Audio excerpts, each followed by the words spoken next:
So there was a match taking place near where I live in Werribee today that has some relevance for the Bombers. It was being played between, it was a kind of all-star game between what they call the Young Guns and Vic Metro. So Vic Metro is the best of the Coates Talent League, that's the under-18s competition, which consists of the Quarter Cannons, and the Quarter Cannons have two NGA prospects, the academy prospects for Essendon, Adam Sweid and Hussein El-Achkar, who they were playing against. Features players who are eligible to be selected in the rookie draft coming up on May 28th. Essendon, of course, is going to have a prominent role in that, with a lot of players that we have on the inactive list.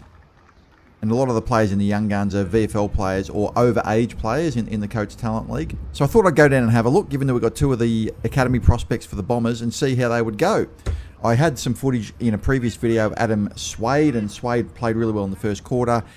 He kicked a nice goal. I couldn't capture that on the footage that I took. It wasn't holding the phone at the right time. You know how it is. But Alashshar seemed to have a pretty good game. He kicked quite a lot of behinds. I've captured a couple of those on camera for you. But probably the best part about Alashshar's game was the role he played in the winning goal. So for those that don't know, in these type of games, the quarters go for 25 minutes. And I mean exactly 25 minutes. There is no time on. That just counts up, and at 25 minutes, the siren goes. So we all know when the siren is going to go. And Alashshar had the key assist, the key kick inside 50, which led to the mark, which led to the winning goal, with literally 1 second left on the clock. I mean, time was expiring basically as the umpire signalled the goal. Here is the goal, and here is the Essendon prospect, Hussein El-Achkar's role in the goal. Alashshar is number 3 for the team in the blue. Toss back in. Centre wing. Broadcast side. They might get one final thrust forward. El-Achkar inside 50. Devaston's there. He shoots towards goal, and he's put it through. Oh, how about that?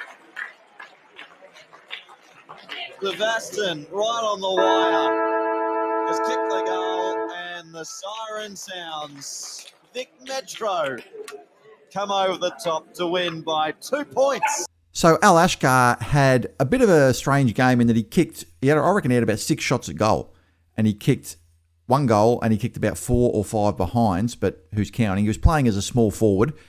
I'll just show you a little bit of footage of him leading up and taking mark. He was really playing as a bit of a roaming small forward inside 50. I'll just show you a bit of an example of him taking a mark here and having a shot at goal. He's number 3. Adam Sweid, if you're wondering, is number 4.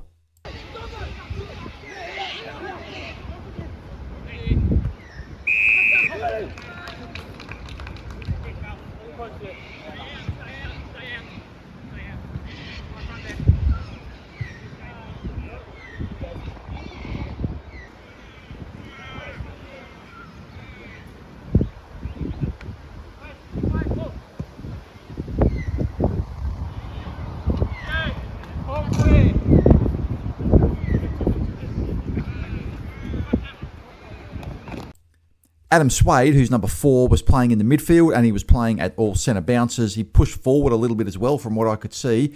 Here's some footage I've captured of him winning a holding the ball decision. In the background, you can see he's the one laying the tackle, and he wins the holding the ball decision and wins the free kick.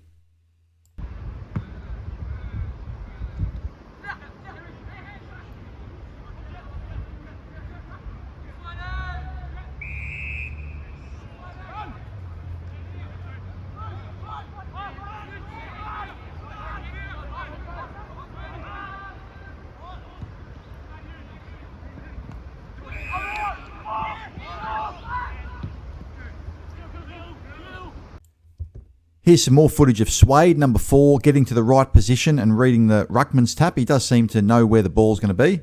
I captured this one on the live stream. I just went back to my house for the last quarter. Where Richmond AFL is at. Yes, they were well beaten the VFL side on Thursday, but so much talent around. A lot happening, and we saw with Sammy Davis. So as you can see, there's a lot of recruiters at the game. These are definitely recruiters. You can see, I mean, prominent game between, effectively like an all-star under-18s game with a few overage players playing. I saw Anthony Rocker there. And what better way to spend a cold, wet Saturday afternoon in April than wandering the 700 metres or so down from my house to the Werribee Oval and watching the game to get some footage for my YouTube channel. So I've seen a little bit of Sweid now, and I do think he's probably the pick of the two. He's probably the pick of the bunch. He's just a hard running player. He's a good tackler. He just seems to know where the ball is going to be. He seems, at least to my eyes, and I'm not a recruiter, just to be a natural footballer, just a hard running player that understands the game and has a good footy IQ. I sort of hate that phrase, footy IQ, but that's kind of the phrase that we all tend to use. So he looked really good in the first quarter from what I saw. I reckon he picked up 8 or 9 possessions and he kicked a goal. Not sure what his numbers were after that. I can't find any stats on the game. I can't find any numbers. I guess they'll be released. It's kind of an unofficial game in the sense that it's not part of the Coates Talent League, and the result in some respects doesn't really matter. You know, it's just a bit of a showcase for these players. But I thought it was a good opportunity to make a bit of a video about it, given that there's a good chance that at least one of these players, maybe both, could be on Essendon's list, within 12 months or at some point. So the word is they were both sort of picks that were maybe in the 40s or the second round, but I think Suede's form in the first couple of rounds, he's been among the best 2 or 3 players on the ground in both matches, and he looked pretty good from what I can gather in this match. His stocks are rising and rising every single match. Well, look, I'm just going to leave it at that. Just want to make it a short video. Thought I'd just quickly upload it, given that I captured the footage earlier today. Hope you enjoyed it. I'd like to have got some better footage, of course. It's pretty hard to get it exactly. You sort of have to be getting the camera at the right time that the player's doing something significant. But from what I could gather, they both look pretty good prospects for the Bombers, and who knows, they could be lining up in red and black pretty soon. Have a great day, everybody, and as always, go Bombers!